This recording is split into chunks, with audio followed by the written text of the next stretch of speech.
Yes, sir. Okay, so whatever we have it, the remaining part, it's all in scripts. So I'm going to take the scripts directly. Okay, you can refer the PDFs, the same thing, nothing difference. Actually, here it's more of diagram kind of, whereas here it's going to be proper structure. CNN is going to be 3 scripts. Okay, one the basic stuff. The other one is there are advancements to CNN architecture. LeanNet, LXNet. I told you right yesterday, ILS VRC competition. So every year they came up with this one. So let me ILS VRC Wikipedia. So they will clearly gives us the list of where is it? Yeah, I think you can read this one. Maybe the ILS VRC competition. VRC competition winners and runners.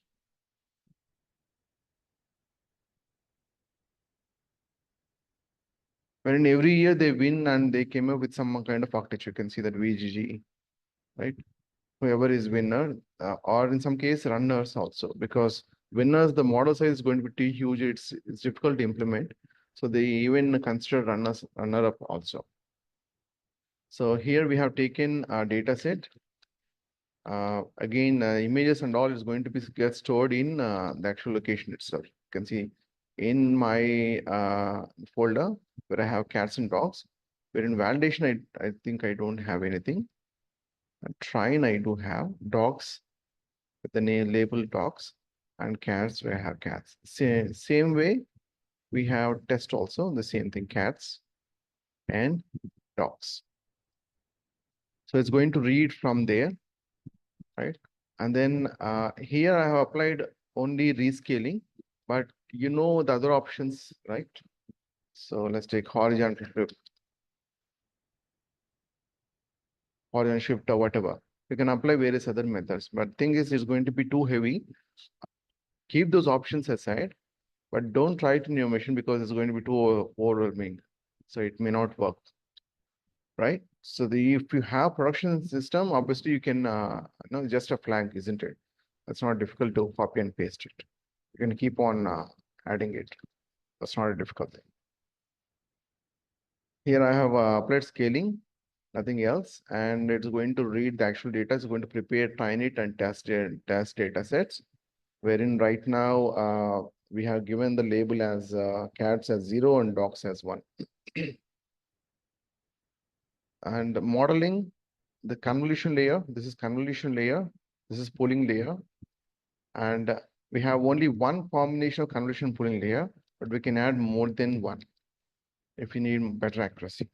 I think by this itself has generated around a point, I think 0.9993. So, which is a very good one. We don't really need to add, but for complex problems, obviously we need to add few more combination of this. So in the data set, the amount of the dog image should be same as the cat image. No, it may not be. Which one you are speaking about? The dog or compared to test or what? Yeah, yeah. I mean, train Oh, and test will be different size, but the images which are in the normal, it doesn't have to be like that, folder right? structure should be same, but the number of images obviously is going to vary, right? Yeah, yeah. Train and test will be different. No, not to be same. And once we have this, we need to flatten it out. From here onwards, the typical neural network. Here, if you observe this kernel initializer, HE uniforms, we discussed this HE initializer, right, earlier. And as this is an image related, it is padding, so it's going to give the same pixels by adding that extra pixels. And here we have used the activation function as ReLU, always use ReLU, which is more reliable. And once you have flattened it, the typical hidden layer. And as it is binary classification, we have to use sigmoid. And I'm going to use Adam optimizer. And for binary classification, always use binary cross entropy. And the accuracy is going to reflect here. So you can see accuracy. If you use MAE or the cross entropy or whatever loss, that's going to get reflect over there. And if you look at this one, the convolution layer 896 and pooling layer will not have any parameters. It's only to compress it. And this is where once we flatten it, then we'll get the actual number of parameters. You can see the lot of parameters. Only for a very limited amount of images, this is what we got. So images or videos is not easy to handle with a small system. Even my system is very comparatively very meager. But there are a lot of parameters, right? 40 units, tens, 100,000, 10,000 lakhs, 10 lakhs crores. So 4 crore parameters we have, parameter itself. And model training, same process as that of the previous one. It's not going to be different. It's just only thing train data set. Stress per epoch, I'm going to mention len of train it. So it depends on, I mean, basically we can manually feed it, or else you can use that directly this one. You can see the validation steps I mentioned 20 and validated. In this case, I have taken test data set, or else I can even take proportion. And epochs I have given only 20. So it can be even more. And with that, I got around 0.993. So the validation accuracy compared to D, it's much less, which means it requires more epochs. And the overall, if you look at the accuracy, it's 0.665 on test data set. For images or videos, don't expect more than 90 or whatever. Even though this is more for training, but validation data set and test data set, even though it appears to be very less, it is much, much better. Okay, so for images or videos, we don't have models really that is near 99 or 95% accurate. Even the Sora, it's not really accurate. There are a lot of flaws in it. And if you look at this train and test loss, cross entropy loss and transfer accuracy, you can see a lot of fluctuations clearly being shown up. It's nowhere it is matching up because of this 99 and 66. It's not overfitting really. That by itself, the images or videos is less accurate. We need to have a lot of epochs. And here we basically trying to test the model. We got the model. We are trying to test the model. We're trying to take an image from this path. So basically I have used right here. So pre-process predict image, right? So I'm going to, there are two functions, pre-processed image. So once you got the image, you need to convert into a proper form. That is 200 by 200. Why we need to give 200 by 200? Because that is the input size we are given, 200 by 200. Yeah. Right. So, so it's going to adjust to that particular thing. And then basically we have given threshold here. What does that mean? It's going to give us the probabilities. Prediction is going to give us probabilities. So if it's greater than 0.5, so on so class. So 1, or else it's going to be dog. So it's going to be in numbers. So we need to manually write this. And when it comes to this one, if you provide any image you want, it is going to predict it and is going to give us the result. You can see the cat image being predicted as cat. This dog image is going to predict as dog. Just now I executed it, so I can try with other things. Let's take dog 1.1564. Okay, 1564. You can see that's predicted as dog. Let me give another one. Test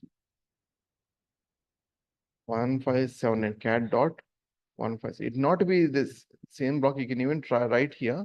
My intention is to show one example each, dog and cat. Okay. So 1579, 1579. That's predicted well. So it's able to classify whether it is dog or cat just by providing an image. As I told you that this is the typical CNN. There are a lot of advancements later on we got into. So because of the LSS VRC competition, VGGNet, and sorry, in fact, LeanNet and LXNet. When it comes to VGGNet, I think I built it, I directly imported it. You can see that VGG, I directly imported it from TensorFlow. But the old one, that is LeanNet and LXNet, we don't have direct imports. So I built it from scratch. Of course, I got it from online. So this one is LeanNet. So I built the whole architecture on my own. Whereas in this case, we can simply import and start using it. You can see that we can start importing it without much in detail. Like we not to mention all the details. In LeanNet, what they did is convolution that they brought in the average polling, and then another convolution polling layer. So they've added two convolution polling layer combinations, and they have used 10H. In fact, ReLU wasn't even there at the time, or maybe they haven't used. So the 10H was the, or I mean, the 10H was the one they have used in LeanNet, and they clearly showing that 224 size images, right? And strides So, they have taken 2 comma 2, which means 2 is going to jump 2 steps at a time. And so this is the architecture they have built. So it's not that we can also modify. There's nothing wrong in it because the straightaway architecture is available. But thing is, this is the starting phase of the competition. And let me show you another one. You can see that this is AlexNet. The next year itself, you can see that how large it is. How many combinations of convolution pooling layers? One, they applied even batch normalization. Another two, they came up with batch normalization. Three, if you observe this doesn't have any pooling layer. Only here we have pooling layer, isn't it? So it's not must that you have to apply max pooling layer immediately after that. So how many convolution layers we have? 1, 2, 3, 4, 5. So 5 convolution layers and 3 max pooling layers. And they brought in batch normalization. And of course, they flatten it out. So how many parameters we have in this? Humongous. So unit sense 100,000, 10,000 lakhs, 10 lakhs. So 80 lakh parameters. Nothing less than few lakhs, isn't it? So all the images or videos, they require a resource and a lot of resources. We require robust machines. That's the reason the text data, we have better models in text data, but we don't have better models in audio, video, and images. And after applying the visualization and all, like, the class visualization, this is what we got. I have not added a prediction on this. I will add maybe later. So not required now because we have better, and this course is not about CNN, computer vision. But this particular case, I've added it, this one. so if you want to build the model now, we should use the VGGNet itself, not that one, right? VGGNet is not the latest one. VGGN, in fact, is an old one. But Inception, the later Google brought in this Inception, and then ResNet. There are many models. Started way back in 2008 something. So there are many models that came into existence. Right now, we use transformers. Any model that is based on transformers, we are going go ahead with that. And even those models are not available open source. Not the whatever that is available in open source, it's not yielding out better results. So there's no way that you can use it in production. Only possibility is you can use APIs like, suppose if you want to draw a plot, right? Then you can use OpenAI API. There's no way that you can import the model and you can embed the model. So most of the models right now are LLM models, language-based models. But compared to text, images, videos, or audios, it's heavy, right? It's going to generate trillions of parameters. The LLM itself, the OpenAI spent around $13 billion, I think. So right now, images, videos, audios, forget about it. Use external tools if you need. Externally, most reliable for one for images or like plots, charts, kind of. Use OpenAI API.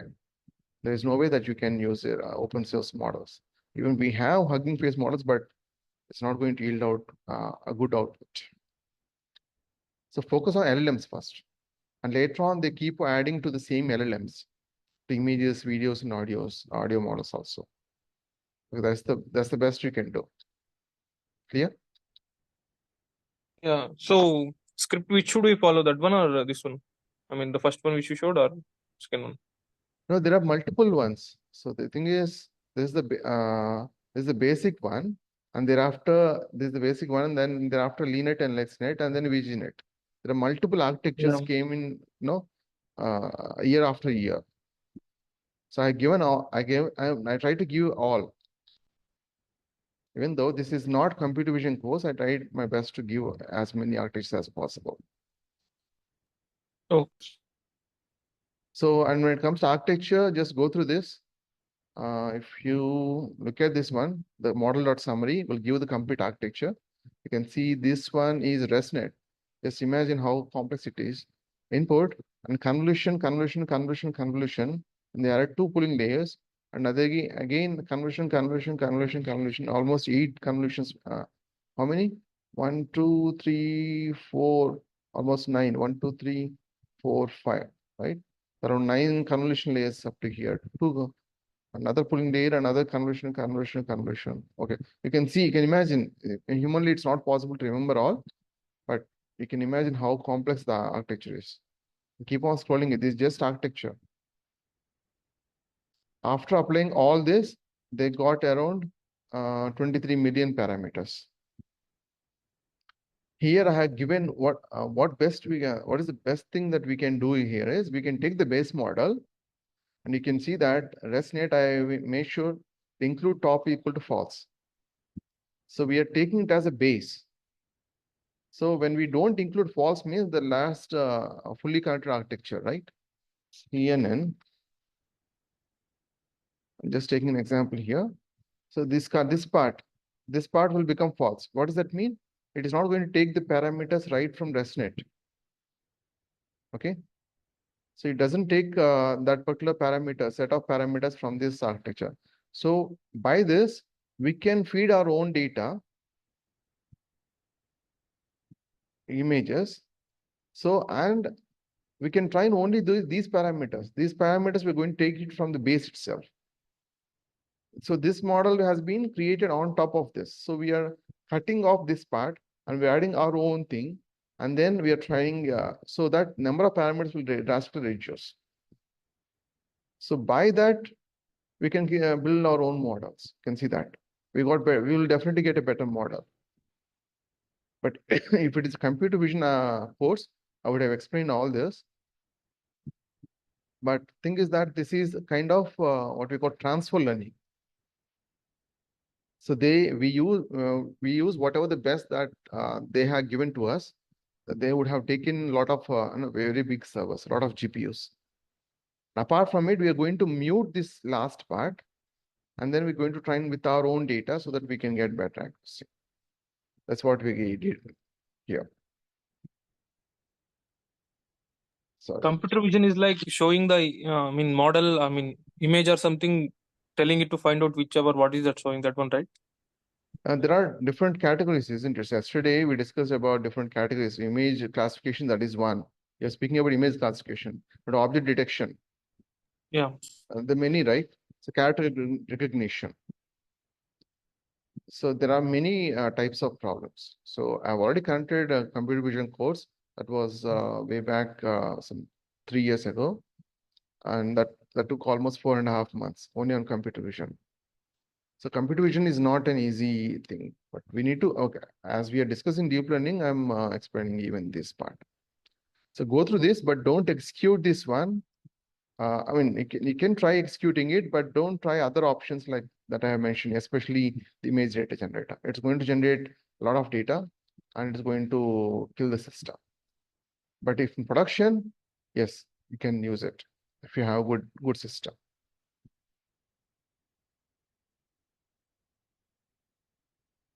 Okay. And then we will move on to RNN. Even though we'll start RNN now, but I'm not going to discuss complete architecture. We'll complete it on Monday. Okay. But my suggestion is go through this PDF, focus on the points that I mentioned now. Okay. So I'll explain the basic architecture, basic part, and then I will explain this part. So this is the most important one. And later on, there are a few gates here. Okay. So go to the PDF, even if you don't understand, that's fine. With whatever the basic what is the basic information that I provide right now, try to interpret as much as you can. And then we will complete the RNN part, remaining part on Monday. Okay. RNN, again, why we need this recurrent neural network, RNN. The thing is that, let me take the normal neural network. If you take this one, each input is completely independent of each other. But text data, in fact, it depends on the previous data. Suppose you have written like this. This is a proper sentence, right? What if I have written,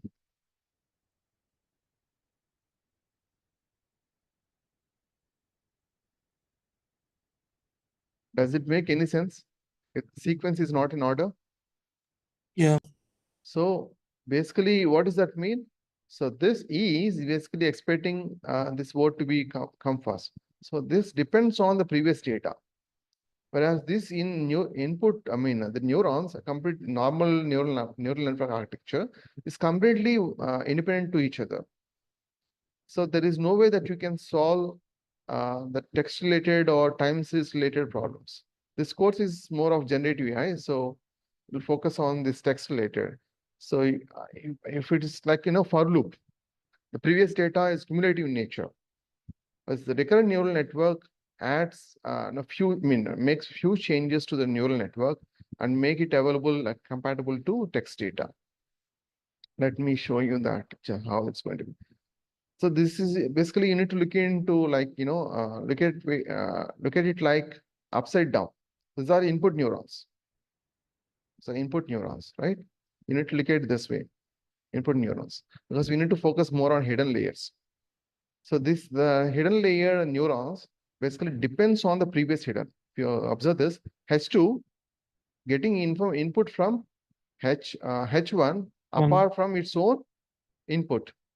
H3 is getting input from H2 apart from its own input X3. Again, of course, this will become input for the next layer, and so on and so forth. Here we have only one output, but there is a possibility of having more than one hidden layer, right? The same, this is going to be input for the next one, and so on and so forth. Basically, the idea is, it's not this, each hidden neuron is not just taking input from its own input data, it is taking the previous hidden layer information also, so that it's going to solve text related problems, so that it's going to understand the text problems, right? So this is the So typical based on this one, it will suggest, right? Based on that one, I mean, in the normal text, it will suggest, right? That's what we will do with RNN. Yeah, so that change is must, because these are completely independent. If each word is independent, even though it predicts well, but if it comes out in this way, then what do we do? Even though it predicts like a machine well, but it is not coming in sequence. So these are these are, I don't know, these sort of problems expect the data in, it need to be in sequence. It expects some kind of sequence. Whereas the typical neural network does not expect sequence. In classification, do we need to get cat before dog or dog before cat? No. Or one row of regression output compared to another? So this is completely independent. Even though interconnected, but currently independent. Whereas this one clearly takes feedback from the previous hidden layer, apart from its own input data. That is the biggest change that you can see in RNN. If someone asks you what's the difference between the typical neural network and RNN, say that it's not just its own input data that gets it Depends from on its previous data neuron. as well. Previous hidden state also it's going to construct. And what is Okay. the formula for it? This is the formula. So tan h of ht minus 1, the old one. Suppose if this is the first layer, okay, this is the first neuron, this is the first hidden layer, this is going to be 0. Okay. So in this case, just consider this is the Previous one. just consider this is the first one. Then the previous, as per this formula, we have to have ht minus 1, right? That means previous one. The previous one in the sense, first layer, the previous one is going to be 0. Okay. Then whole thing is going to be 0. Yeah, got it. For H2, it is H1. Like that. Yeah, exactly. For H, obviously for this one is going to definitely it has H2, it's going to get fed. The HT minus 1 in WH. What is a WH? The H1 will have its own weight parameter. And this input will have its own weight. That is what it's all about. So this, you can see that ht minus 1 wh, and xt in this input obviously it has its own weight. So ht minus 1 into wh plus xt into wx. Xt means x1, x2, x3, x4, whatever. Inputs. Wx plus bias. This is the normal neural network itself. And tan h is the activation function we apply. The only difference is compared to the previous one, we added this part. And the previous hidden layer, and it will have its own weight. You can see we can add multiple RNN layers. Okay, so not just as I told you before, it's not just one RNN layer and then output layer. No. Thing is that the input layer, another RNN layer, another RNN layer, we can dense means fully connected layer, flatten it out, and then apply it. That is what it means. Ordinary neural network, this one, right? This one we have already saw. So if you keep on checking it, like you can see, you get key sequence of values. This is the formula, and H0. Previous one we need to, if we do, even if we don't have anything, we need to assume that it is a H0, which basically means equal to 0. H0 WH plus x1 in WX plus B, H1 in WH, x2 into WX plus B. Each hidden layer will have its own weight, even though I have given WH all the time. It is WH1, WH2, WH3. You need to assume in that way. Okay.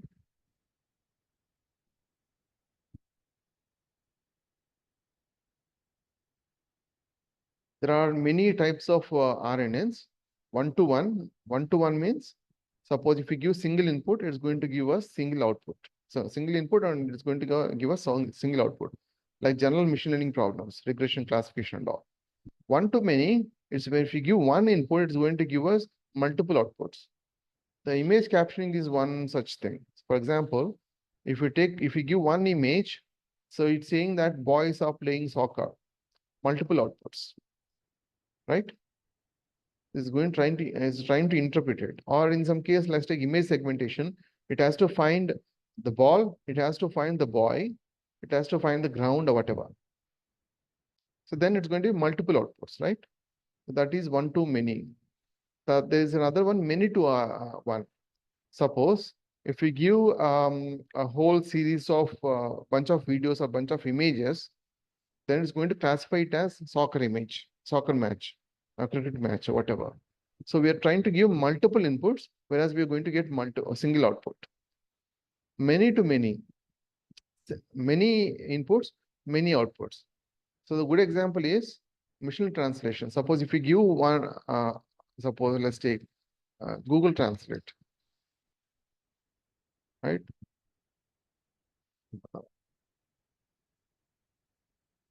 Google Translate. It's English, but let me convert into Telugu. సరిగ్గా Google అనువాదం అంటే ఏమిటి? So it is giving many inputs and you're getting many outputs, isn't it? So that is many to many RN. There are these categories of problems. There are many architectures that it's not just. Let me show you that one. So we are going to discuss in detail about other architectures later. So here you can see the normal neural network architecture, and then we got fast text from Facebook, CNN. Even we can apply CNN. 2D is for images or videos. On 1D is for RNN, text related problems, and then RNN, and then LSTM, and then we even have GRU, and then by LSTM, sequence to sequence, attention, self-attention, transformers. So we are going to see the whole sequence later. For now, we will stick to basic RNN and GRU. RNN, LSTM, and GRU. As I told you that I'm not going to explain everything, but Monday I will discuss in detail. So one thing that you have to remember is that particular formula. And I hope this got clear, right? Yeah, the working got it. Yeah, this got clear. So okay, the next part that I want to bring in is these gates. Basically, RNN has its own issues. The issue is, suppose if you have something like this, it can easily detect that based on this text, it can detect that it is Japanese. Whereas long-term dependency, so suppose the input is somewhere here, the context is here, It has to find that it's Japanese because there's a lot of data in between. RNN is not capable of remembering all. It doesn't have long-term memory. So that is the problem with no, RNN. So LSTM solves that problem by considering only the required things. Required in the sense, it is going to get rid of unnecessary stuff and is going to remember only things that are important. How it's going to remember? It's going to remember with the cell state. So now, so this XT and HT, you know it. But what exactly will happen under this cell state? HT is the whole thing. Earlier it is quite simple. Now it is very, very complex now. So you can see that the sigma, which is whenever you see sigma, it is sigmoid activation function. Sigmoid activation function. Tan-H activation function, sigmoid activation functions. Why do we even need that many? Because there are gates, a lot of gates. Forget gate. Forget gate will make sure that whatever unnecessary data is going to get rid of, I mean, clear it off. Input gate is the actual input gate. The output gate is going to be whatever that is supposed to remember, supposed to be remembered. If you look at this formula, it's the same as that of previous one, except this is the activation function, of course. And this is WF into HT minus 1 plus WF into XT. So that is how you need to read this one. It's the same as the previous one, right? HT minus 1 and They have WF taken common. That's it. plus WF into XT plus, of course, bias. Each gate will have its own way of own things. So you can see F, forget gate. That is what it represents. Input gate. Sigma is the gate itself, rather No, sigma is the activation function they have applied on function. this. Okay. So when you use tan-H, it's tan-H activation function. Okay. Okay. So the input gate, you can see that sigma same I, right? With the same sigmoid. So Wi into HT minus 1 plus Wi into XT plus bias, Bias. input bias. That's another thing So, that you have to remember. So yeah, don't not to worry about the sequence. Whenever you see output gate, same thing. Wi into HT minus 1, W into plus W into XT plus bias. Okay, just look at this formula, try to interpret. Don't worry about the flow. Anyway, I will explain the flow. Okay. Another one is GRU, try to in LSTU, the problem is the number of parameters that we're going to have. It's going to be too many. Let me show you that.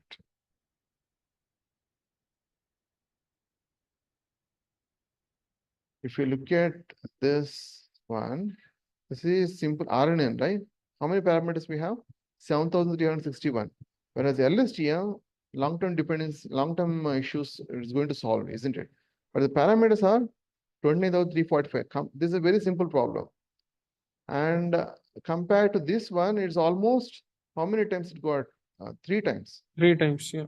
So GRU is going to solve that problem by reducing it number of gates. If you look at GRU, where is GRU? I think did I include? Yes, I did. Yeah, GRU we have. Looks like I have not given the summary. I think yeah. Sorry, it is 20 GR. This is for GRU, and this is for LSTM. So 29,345 compared to this one, it is almost 4 times. So GRU came in after LSTM to reduce the number of parameters. You can see that 7,000 been saved, even though compared to the RNN, it is still 3 times bigger. Yeah. And when it comes to gates, where is it? When it comes to gates, it is slightly different. You can see the GRU gates are only, is going to have only 2 gates, reset gate and update So gate. what is GRU doing compared to LSTM? It is reducing that one. Reduce the Gates on number of parameters, that's all. Because here we have 3 gates, target gate, input gate, and output. There are a few other gates also. I mean, a few other things that we have to process. But basically, we have 3 gates, target gate, input gate, and output gate. Whereas in this case, GRU, we have only 2 gates, reset gate and update gate. Because of only having 2 gates compared to 3 gates, the number of parameters been drastically reduced. Of course, compared to original one, definitely not. Right? Only thing here you have to remember is the way that we have this neurons being this part being calculated, gates being calculated. You can see the reset gate. It is the same thing. Sigmoid, that is sigmoid activation function. WR into HT minus 1 plus WR into XT plus bias. Try to go through with the whatever the information that whatever I said just now. So try to remember that thing, like try to have that in your mind and try to go through this PDF. We'll discuss this again in on Monday. Okay. On CNN, I don't know what's your configuration. What's the system configuration? What is your system configuration? One second. Eight- 1 second. I need to take a call.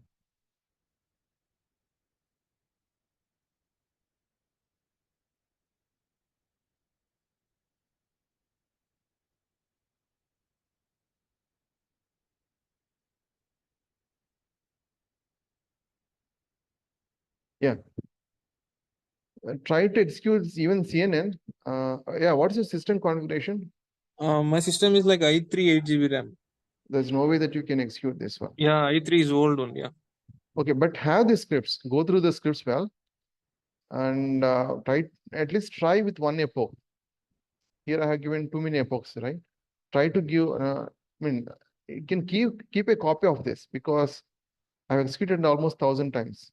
You can see that copy of this, and whenever you want to execute something, so execute on no on your own copy. So try to give one epoch. Try to see what will happen. Okay, so i3 it's uh, the configuration Yeah, is it's old very. one, old one. Hmm. So what should be the like the normal configuration so that we can run this one? I mean, So there is no i5 limit something. for it. No, no, Yeah. i5 is not enough. There is no limit for it because computer vision there is no limit. Even for LLM, at least you need to have 48 GB GPU. Oh, GPU RAM is is going 96, at least 96 to 100, 100 or 108 GB RAM. so in And that, the laptop we cannot run all this one. no, we can't run this. Like you can run it, but it takes a lot of time. So in my machine itself, it took almost a lot of time.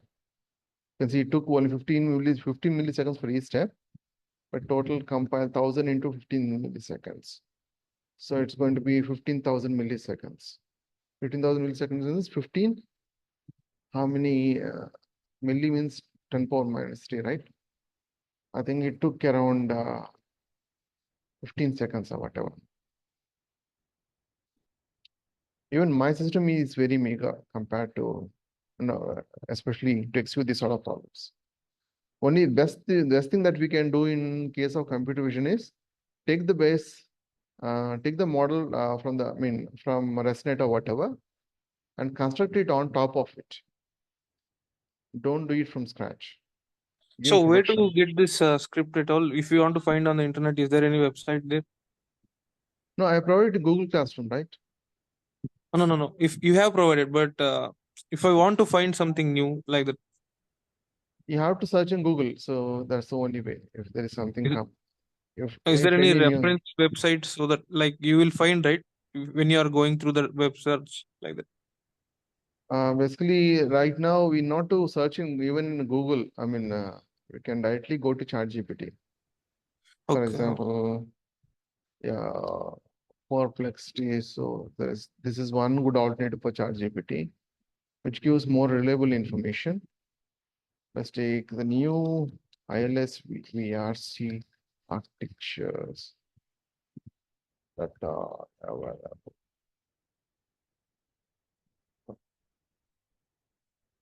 You can try that way. VGG, RSNet, Inception. There is a new one called Exception. Yeah, Exception after Inception.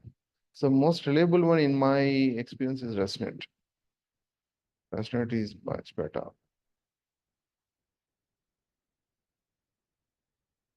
You can see that. Yeah, you not to go to Google. You can search. You can rely on these sort Yeah. of things. Okay. But ChatGPT it's not going to have latest information. Perplexity somehow they got the new information. So it's if you want to get newly available information, so it's better to go to Perplexity rather than ChatGPT. ChatGPT, if it is 2022 or older than 2022, you can rely on ChatGPT. All right. So in not to remember everything, whatever been there, so try to watch the video recording and try to go through the PDF. That is more than enough. And in fact, I have given too much information.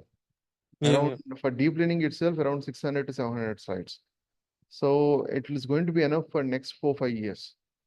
So don't expect that you will understand everything in one go or one glance. Even I'm not expecting that from you. So keep that information. Try to learn as much as you can. Don't try to give as an excuse like, okay, it will take another 4 5 years. Try to learn as much as you can. Okay. RNN we will discuss again on Monday. Okay. Yeah, that's it for today. I'll continue on Monday. Okay. Thank you. And once we complete RNN, we will immediately start NLP, natural language processing, and thereafter generative AI. NLP is going to be the base for generative AI. Right? So just going through the script, right? I mean, there is nothing like projects and all on this one. Generative AI is the project. That's it. No, these are all the projects. In fact, this is going to generate proper models. But we But the cannot. deployment is different. Yeah. Deployment, we will see that later. So we will deploy the LLM model directly in production. And one That regression, yeah, and that finding out the image is about cat or dog that I can run in my computer, right? you can run it in your computer. So it's not, Oh, but see, as this is not computer vision course, we're not going to deploy it in production. CNN models, I'm not going to show you how to deploy it in production. When it comes to LLMs, I will show you how to deploy it in production, oh. how to build a mini app on top of it or Hmm. API. That part anyway, we'll see at the end of the course. How to create cluster and how to manage cluster, how to manage the workload and all that will come at the end. Okay. Sir.